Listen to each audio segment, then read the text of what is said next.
ஒரு மரத்தில் பறவைகள்லாம் அமர்ந்துருந்துச்சு. அப்போ ஒரு வேடன் அதை பார்த்து குறி வச்சு அம்புடுறான். மேலே பார்த்துட்டே வந்ததுனால கீழே இருக்க புத்தை அவன் கவனிக்கலை. அங்கே இருந்த புத்து மேலே காலை வச்சிட்றான். அதிலிருந்து பாம்பு அவன் காலை கொத்திருச்சு. அவன் அந்த பறவையை கொல்ல நினச்சது தப்புன்னு அவன் உணர்றான். தன் நிழல் தன்னை விடாது என்ற முதுமொழிப்படி நம்மளை அந்த நாகம் தீண்டிருச்சு அப்படின்னு அவன் செய்த தீமைக்கு வருந்தி இறந்துட்டான். வள்ளுவரும் இதே தான் சொல்கிறாரு. தீய காரியங்களை செய்தால் நம்ம நிழல் நம்மளை விட்டு விலகாமல் நம்ம பாதத்திலே தங்கி இருக்கும்னு சொல்கிறாரு.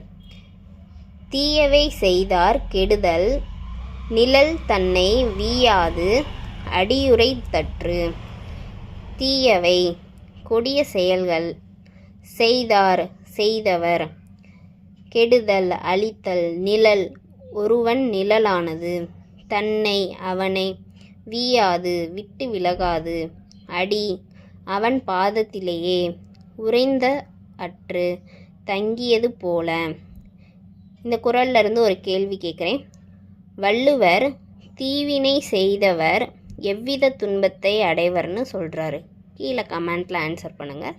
தேங்க்யூ.